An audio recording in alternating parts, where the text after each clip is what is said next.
Welcome back, guys, to the High Performance Cricket Podcast. We are now over 50 episodes in, which is crazy. It's been awesome, and I have had an awesome week so far today. On Sunday, I am going to be running a half marathon, the Run Melbourne Half Marathon, and I am keen to share with you some things that I've learnt from my training, nutrition, recovery, mindset, everything around this that you can then take into your cricket and to your training and apply the same principles. I'm pretty keen to chat about my half marathon because it has been front of mind for me for the past, I think 10 weeks I've done a training block and it has been really, really good. So far, I've hit every single session. I've smashed every session pretty much 100% exactly how I wanted to. It's all gone to plan so far. And I just did my last run today. I did a 5K run, 2Ks easy, 1K at race pace, and then 2Ks, to finish off. So 5K sesh, and yeah, feeling bloody good. My goal for the race is to run a sub 90-minute half marathon, which is about 4:15K pace. Last year I ran at 93 minutes, which is 4:26s. And I'm definitely fitter. Last year I ran it too injured. If you were watching and following the channel back then as well, you can see I was doing some vlogs back then, same time last year. And yeah, I hurt my knee, ITB, knee inflammation, and I ran the last year. I was absolutely cooked. So painful. So gut. Like, honestly, can I explain the pain that I went through and ran through? And it kind of actually gives me a bit of confidence now into any endeavor I do that I can, no matter how sore you are, you can actually just get shit done. Like, I'm telling you, I had 7, 8 out of 10 pain. I was absolutely cooked, and I couldn't run in training for another couple months after properly. But I got through on the day and still did a good time. So it's a good lesson. I think number one there is in a game of cricket, in a final, whatever it is, you can play sore and you can get things done when you want to get things done.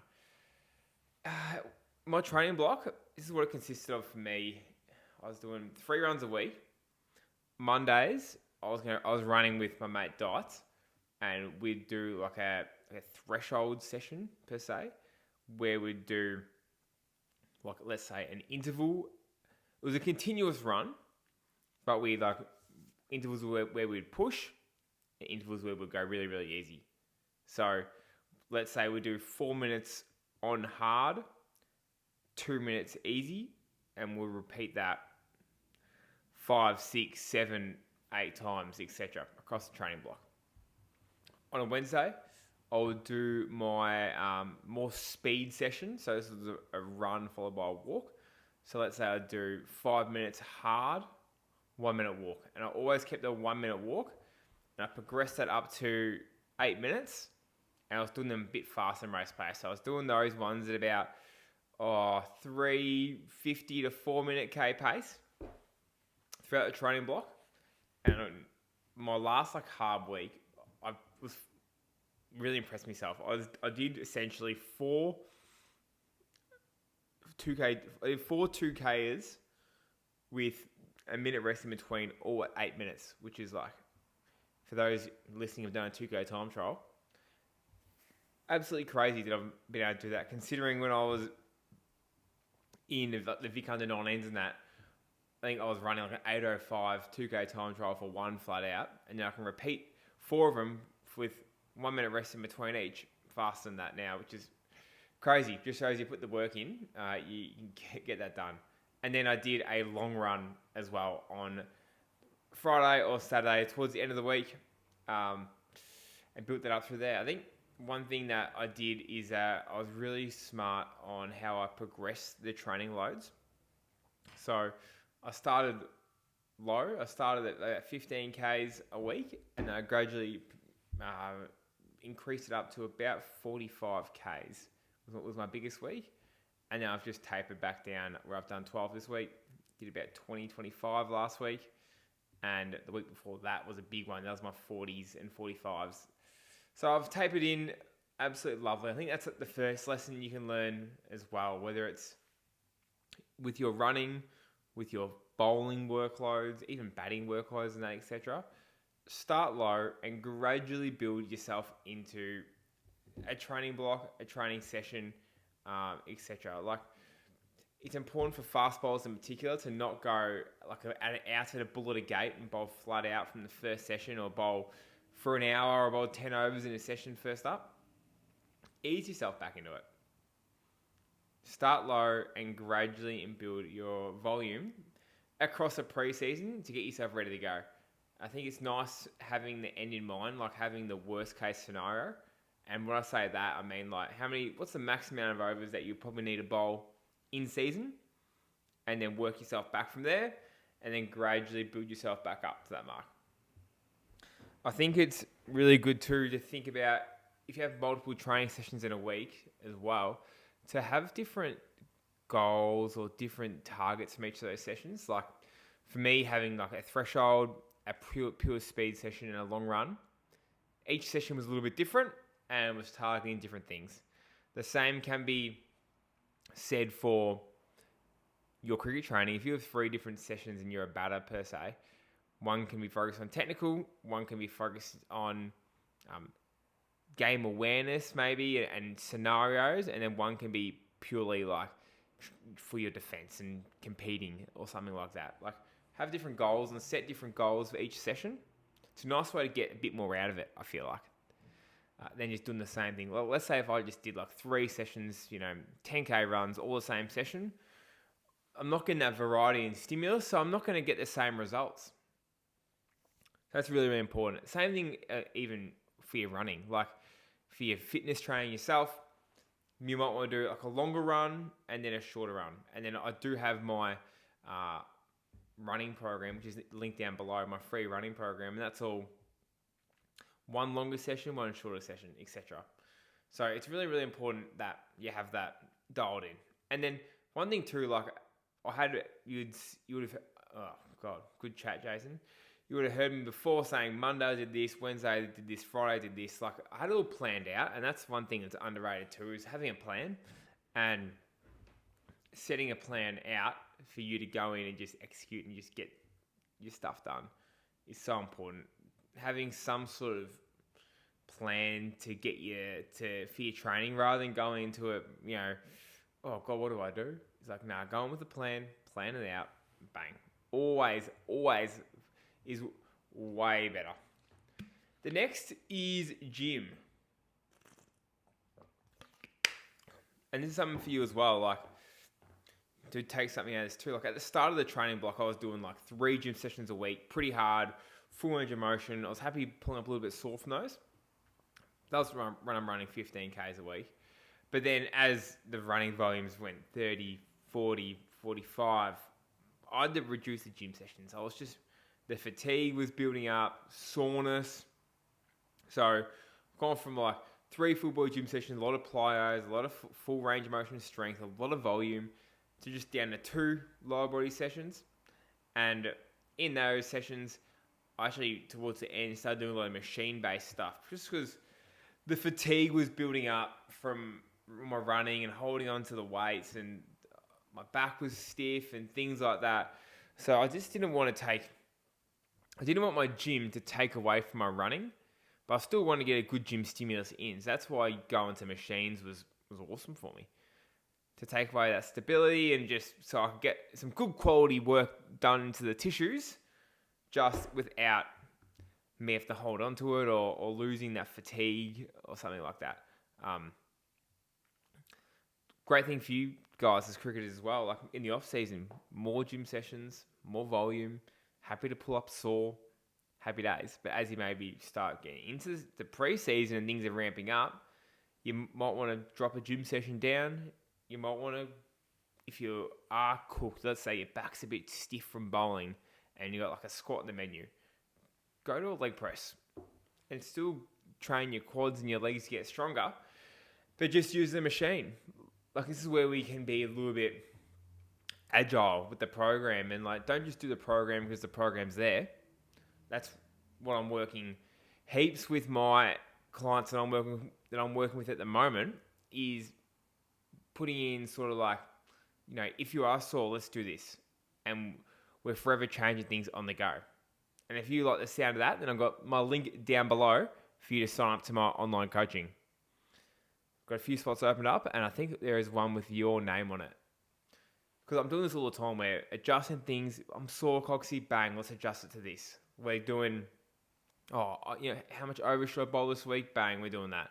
Same thing here with the gym stuff. It's like, all right, we need to focus on this at the moment because you're not bowling. But when we get in the bowling, we need to dial that volume down. And then it's like a recipe. It's like, all right, how much of each do we put in? How much bowling, how much gym, how much extra running can we handle, etc. We're all putting that into the bowl, mixing it up, and we're trying to find the perfect recipe to allow you to succeed as a cricketer. And that's what we're doing every single week with all my clients. Keep the main thing the main thing. I kept my running the main thing, and I didn't let gym become the main thing. Now, if I was doing a powerlifting comp, or if I was my goals to put on heaps of muscle on my legs, then it would have been the other way around. I would have had to adjust my running on the back of the gym. But obviously doing a half marathon, we're swapping that around. One thing that I was really good in this training block was my nutrition. Every training session that I needed to perform in, I made sure I was fueled and I was ready to go. If you're not fueling for your gym sessions, not fueling for your cricket trainings, not fueling for your running sessions, then you're not really going to get the most out of them, which is a bit unfortunate. So I always made sure, let's say I was running, early morning, so like 6:30 in the morning, I'd always make sure I got up, an hour at least before, make sure we'd get enough carbs in, put the right fuel into the body to make sure that we do have the right energy there required for when you need to go out there and actually use it and perform on the field, on the track, whatever it is. Same thing should be if you have an afternoon training session. It's like, all right, make sure we have enough food on you ready to go. So you're not going in hungry, you're not going in defueled, and you can go in and actually get the most out of it. So I think always having some sort of carbs before your training is a massive thing to have. One thing that I'm doing as well is my hydration too. Every morning, waking up having Hydralyte, having creatine, and making sure that I'm not missing out on hydration, and make sure that we're putting enough electrolytes in your body, especially when you are training and doing a lot of high intensity work. It's important to make sure that we are replenishing your electrolytes lost, because just drinking water by itself is not rehydrating. It needs to be supplemented with electrolytes so you can hold on to that water a whole lot better. Next thing is really important to think about is fueling around games and really important things, and making sure that you have the relevant fuel in your body for the back end of the sessions, the back end of the games, late in the day. Something that I'll be doing Saturday is having 8 grams of carbs per kilogram body weight, which for me is around 700 grams of carbs on Saturday, a little bit less. Now, I don't think you need to do a full carb load as a cricketer going to a game, like on a Friday, for example, if you play on Saturday. But it is nice to know that you probably should be increasing your carbs in comparison to a normal day, because you'd rather have the fuel in the cells ready to go than not. I think our preparation starts the day before, and it's probably there's more to it than just having a big bowl of pasta night before a game. You want to think about having the breakfast before, lunch before, dinner before, fueling that up, and then on the morning of a game, once again, high carbs, and on a cricket game day, maybe that's something we're looking to have is 8 grams of carbs per kilogram body weight, especially throughout the day when you're playing. One thing I'll be doing during the race is having gels to top up me carbs. I'll be having gels every 20 minutes. So I'll probably have, a gel. I'm going to have a gel just before the race at 0, 20, 40, 60, 80. So about 5 gels. And we kind of can't have too much carbs essentially when you're running. But the counterbalance is obviously you don't want your tummy to be upset in that. So that's where, on a cricket field, something where like drinking Gatorade and things like that, where you get carbs in without feeling too heavy, really, really good. Extra honey, things like that are really, high carbs, but not heavy on the guts. Your carbs are your fuel, and if you want to perform, you need to have the right fuel in your body. Otherwise, you're not going to get the most out of the session, out of the game, etc. Super, super important. Recovery was massive too for me. Sleep, massive focus. I've been like really dialed in on my sleep on my Garmin and making sure I'm getting enough high quality sleep, especially around like the big training weeks. And like a couple of things was like try to drink a little bit less alcohol and things like that, because it just improves your sleep quality so much. Like I had 3 wines last Friday night, and my sleep quality just dropped significantly. I could feel it, and on my watch it told me as well. So really, really important. If you're in a high training phase and you're flying close to the sun and you're pushing things pretty hard, then your sleep, nutrition, stress management, it's got to be on point. One thing I did as well is I went into one of those recovery labs, P3 in Mentone, shout out. And I was in there, I bought a month membership there for when I was in my biggest training block, my biggest Ks block, because I knew I was going to need that extra bit of recovery in that phase to get myself through. So I was doing things like hot and cold, saunas, compression boots, did some hot baric chamber, things like that, just the 1%ers. But when you are in those high intensity training blocks, flying close to the sun, as they say, it's nice to know and have the confidence that you're doing the right things.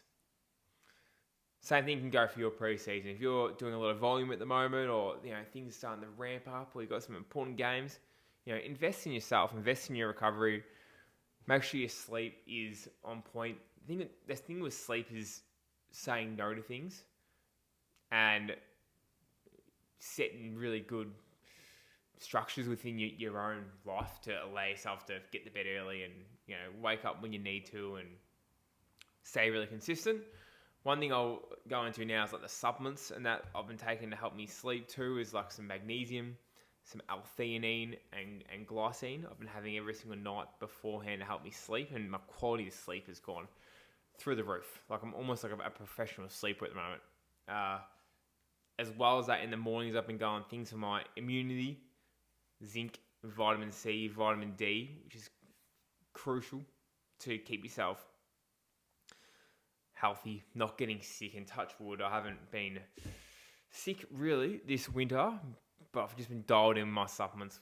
As I said, zinc, vitamin C, vitamin D every morning, a little bit more than what the recommended dose is. Dial it up, and immune system has been feeling elite. And if you are someone who gets sick, or you're going into a training block and you're training late at night, you might have to wake up early, or you're doing double sessions, whatever it is, and you feel yourself getting a little bit run down, start to dial up your supplement intake of those things. Vitamin C, vitamin D, zinc are really, really good for your immunity. There's so much more out there. And if you do want to be a bit more specific with what you need from a supplements point of view, do your blood work, and that is elite as well. Absolutely crucial. So good. I've never done it before, but it's a nice way to literally go, yep, cool, you are deficient in vitamin D. Cool. Go have vitamin D. Just a little audit on your health. If that's something that you are into, obviously not required, but if you are into it, then by all means, go for your life. Next thing you can take out from it is my training structure throughout a week. So I implemented, good, can barely talk. I implemented a high-low training structure where I paired my high stress days and my low stress days together. So essentially what I did is I did my running and my lower body weights on the same day to make that a big training day. And then I did my upper body weights on a different day, which is obviously a bit more lower intensity. Although my legs might have been sore and fatigued from the run, I was happy to do that because then I can give my legs a full day's rest the next day. And that's something that you can implement too. Try and give yourself full days off legs. is something that I'm so massive on because it actually allows you to properly rest and recover rather than if you're doing 5-6 days in a row on legs, can get quite fatiguing. So it's really important to not overcook yourself by pairing up some things. And whether that's, before work or school, you go for a run, then after work or school, you go to the gym and you have that double day and you have a rest day the next day, whatever it is. If you can do that, if you have that flexibility and time in your schedule, then could not recommend it more. One thing too, I deloaded. I had a nice little deload week about week 6 or 7. And that's something too that I think is needed. When you go through heavy training blocks and you are consistent, then you do need to give yourself a rest. And I remember leaving that week feeling $1 million the following week.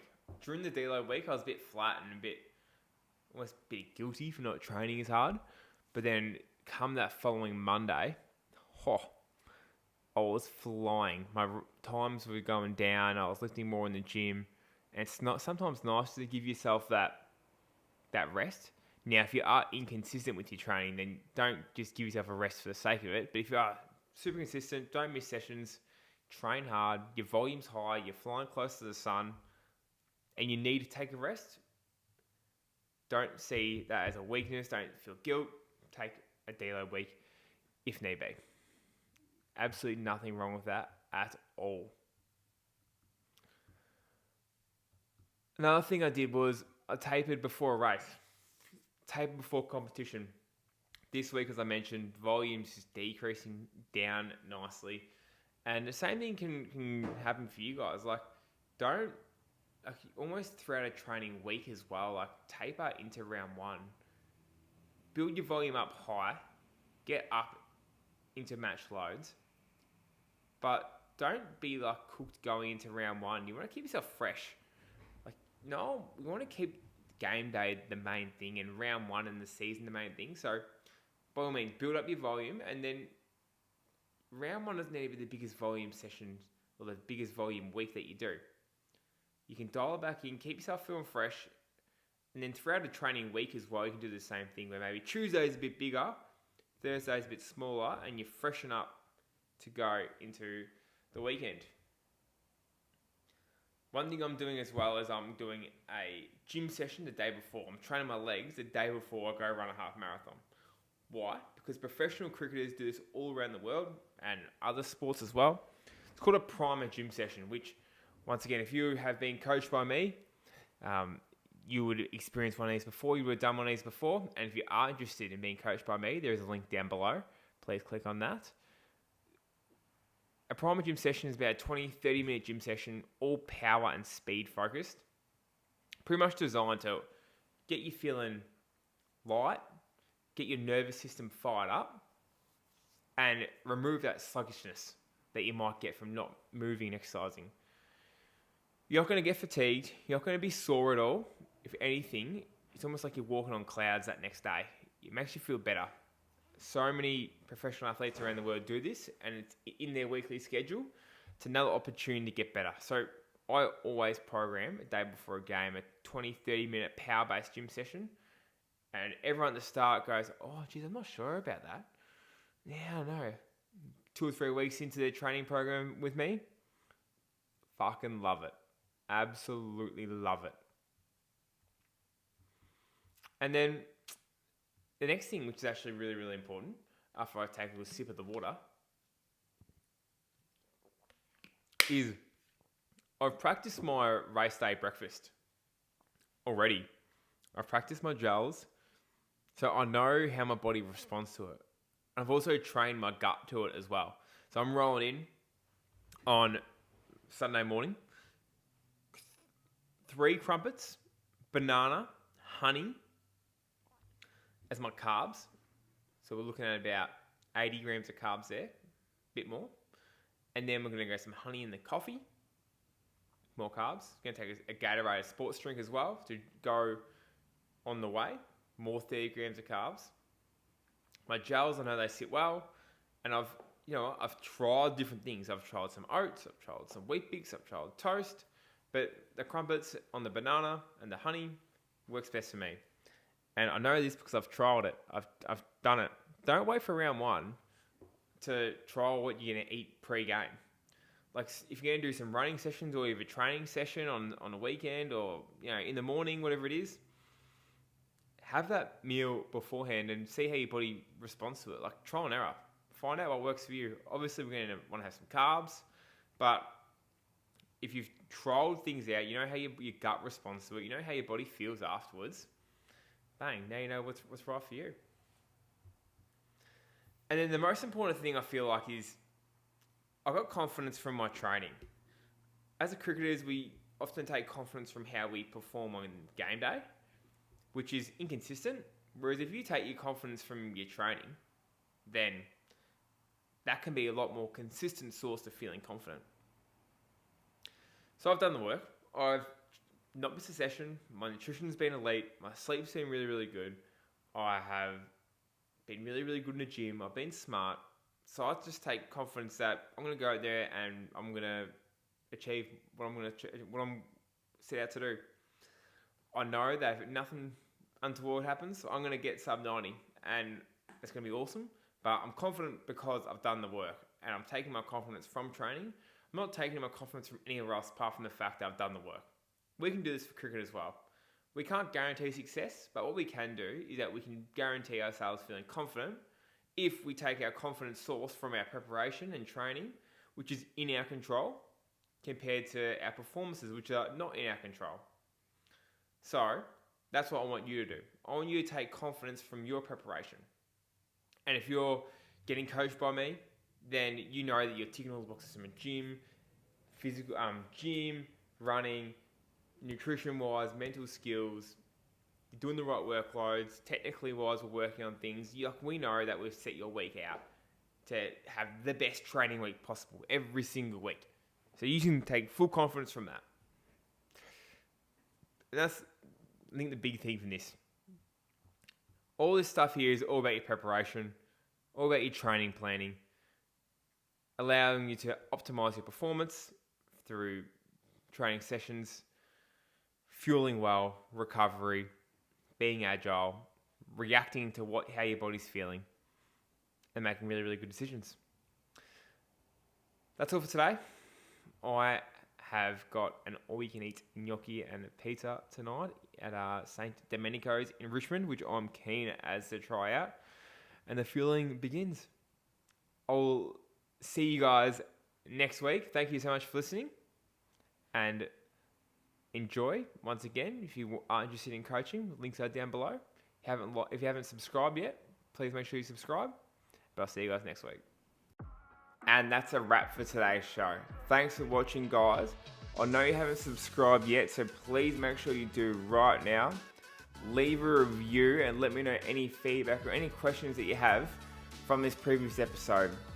If you are interested in becoming the best cricketer that you've ever been and getting coaching from me, I have all my links down below in the description for either my in-person and based in Melbourne or my online coaching where you can be anywhere around the world. Thanks, guys. Feel free to share with a friend, and thanks for tuning in. Win the day.